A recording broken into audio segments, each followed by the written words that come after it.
سڵاتان لەبێت و ئەم کاتتان باش بینەرانی خۆشەویستی تەلەڤیزیۆنی کۆمەڵە بە یارمەتی هاوڕێیانی هاوکارم لەگەڵتانم بۆ پێشکەشکردنی گەشتی هەواڵەکانی سەر لە بەیانی ڕۆژی پێنجشەممە سەرەتا سەردێڕی گرنگترین هەواڵەکان.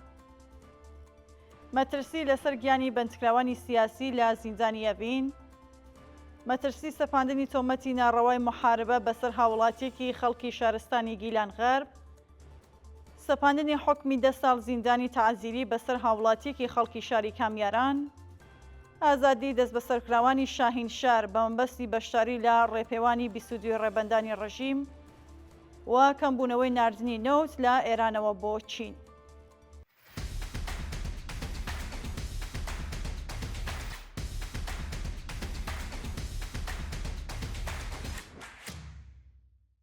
مەترسی لەسەر گیانی بەندکراوانی سیاسی لە زیندانی ئەڤین.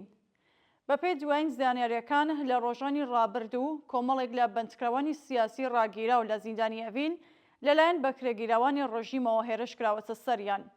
بە وتەی سەرچاوەکانی هەواڵ ئەو بەندکراوانە لەوانە فوئاد فەتحی دژ بە خراپی دۆخی شوێنی ڕاگررتنی بەندکراوانی سیاسی لە سالۆنی چوارەمی بەندی حوتی ئەو زیندانە لەلایەن کۆمەڵێک لە بەکرێگیراوانی ڕۆژیمەوە هێرشکراوەتە سەریان و دۆخی تەندروستیان ناژەگیرە.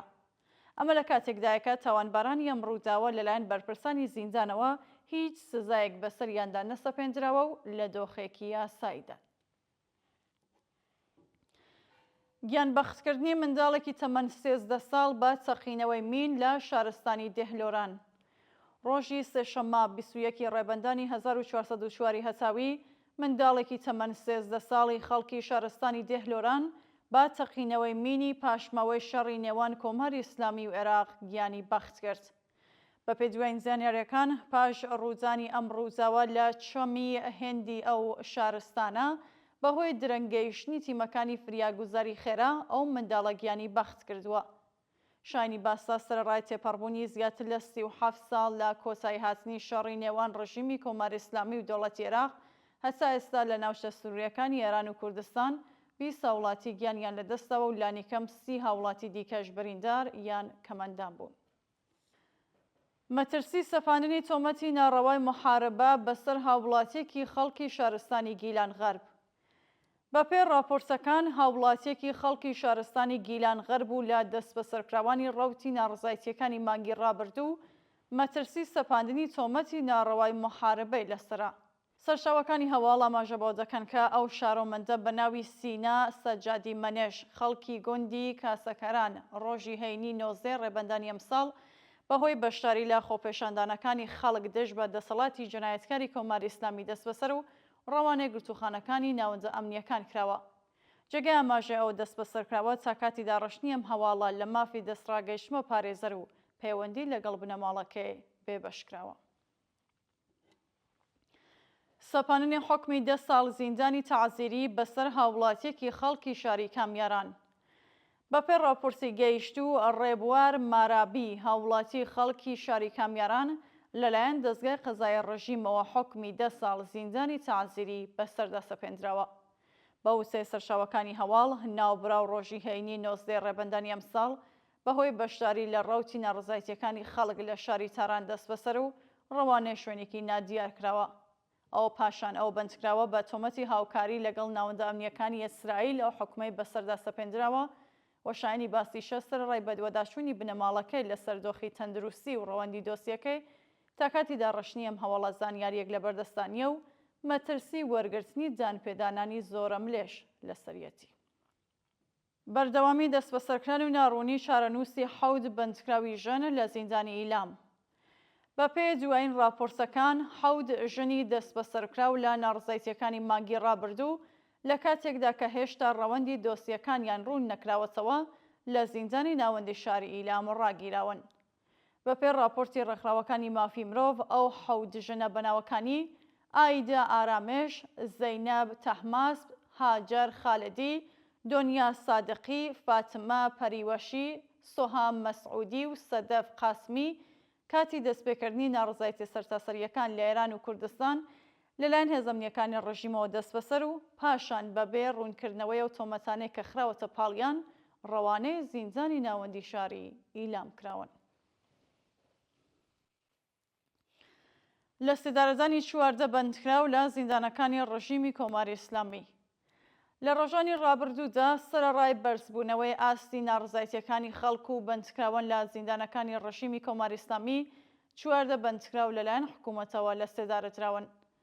بەپێ راپۆرتی ڕێکخراوەکانی مافی مرۆڤ ئەو چواردە زیندانیە بەناوەکانی ئەمرۆڵا سەجادی، ناسر عیوەزی، ڕەحمان نەجەفی، عەلی میردار، ئەحمەد بۆرهانی، سەعید ئەمجەدی، ڕەحیم میرزازادە، مۆراد عەزیزی، کەریم نەزەری، کاوە حسێنزادە، سەیفەدین میهرەبان و نامێق کەسرەوی بە تۆمەتی کوشتنی بانقەست و پەیوەندیدار بە مادە هۆشبەرەکان لە زیندانەکانی ئەهواز، ئەراک، گۆرگان، تایبات، یەزد و شیراز لە سێدارەدراون.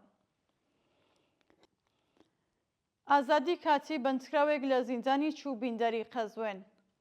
بەپێ راپۆرتەکان بەندکراوێکی سیاسی و لە ئەندامانی بنەماڵەی دادخوازان لە ئێران بە دانانی بارمتە و بە شێوەیەکی کاتی لە زیندانی چووبیندەری قەزوێن ئازاد کرا. سەرچاوەکانی هەواڵ ئاماژە بەوە دەکەن کە ئەو دەست بەسەرکراوە بە ناوی زەهرا ئێراندوست و یەکێک لە ئەندامانی بنەماڵەی جەواد حەیدەری، یەکێک لە گیانبەختکردوانی بزوسنەوەی ژن ژیان ئازادی، ڕێکەوتی شەشی ڕێبەندانی ئەمساڵ لەلایەن هێزەمنیەکانی ڕژیمەوە دەست بەسەر و پاشان ڕێکەوتی 16 ڕێبەندان ڕەوانەی زیندانی چووبیندەری قەزوێن کراوە. ئازادی دەست بەسەرکراوانی شاینشار بە مەرجی بەشداری لە ڕێپێوانی 22 ڕێبەندانی ڕژیم. بەپێ راپۆرتی گەیشتوو لەلایەن بەرپرسانی ڕژیمەوە با دەست بەسەرکراوانی شارستانی شاینشار ڕاگەندراوەکە بە مەرجی بەشداری لە ڕێپێوانی 22 ڕێبەندان ئازاد دەکرێن. بە وتەی بنەماڵەی دەست بەسەرکراوان لەلایەن دەستگای قەزایی و ئەمنیەتی ڕژیمەوە پێیان ڕاگەندراوەکە لە ئەگەری بەشداری نەکردنیان لە ڕێپێوانی ساڵیادی بەدەسەڵات گەیشتنی کۆماری ئیسلامی، ئەندامانی بنەماڵەکانیان کە دەست بەسەرکراون ڕوبەڕووی حوکمی قورسی قەزایی دەبنەوە. هەروەها بە دەست بەسەرکراوان ڕاگەندراوەکە لە ئەگەری بەشداریان لە ڕێپێوانەکەدا بە شێوەیەکی کاتی و بە مەرج ئازاد دەکرێن. ئەمە لە کاتێکدایەکە لایەنگرانی حکوومەت بۆ ماوەی چەندین ساڵە ساڵ بە ساڵ کەمتر دەبنەوە و کۆماری ئیسلامی ناچار بە بەڕێوەبردنی ڕێپێوانێکی دەستکرد لە شارەکاندایە. دووە هەواڵ کەمبوونەوەی ناردنی نەوت لە ئێرانەوە بۆ چین. بەپێ دوایین زانیاریەکان لە ماوەی یەک مانگی ڕابردوودا چین کەمتر 1 ملیۆن بەرمیل نەوتی لە ڕۆژێکدا لە ئێران کڕیوە. راپۆرتەکان ئاماژە بۆ دەکەن کە بەهۆی تەحریمی کەشتیەکانی نەوت هەڵگری ئێران، سزادانی کەسایەتیە پەیوەندیدارەکان بە بازرگانی نەوت و هەروەها گوشاری دەوڵەتی ئەمریکا بۆ سەر وڵاتانی دیکە بووەتە هۆی کەمبوونەوەی هەناردەکردنی نەوتی خام بۆ چین و ئەمەش بووە بەهۆی قێرانی ئابوووریەکی گەورە لە ئێران. ئەمە لە کاتێکدایەکە لە ڕۆژانی ڕابردوو هاوکات لەگەڵ سەپاندنی چەندین سزای نوێ بەسەر شێرکەت و کەشتیە پەیوەندیدارەکانی ئێران بە هەناردەکردنی نەوت، دەوڵەتی چین لە بەیاننامەیەکدا ماژێبەوە کردبووکە بەردەوام دەبێت لە کڕینی نەوت لە کۆماری ئیسلامی، بەڵام بەپێ داتافەرمیەکان بە ڕێژێکی بەرچاو بازرگانی نێوانە چین و ئێران کەمی کردووە.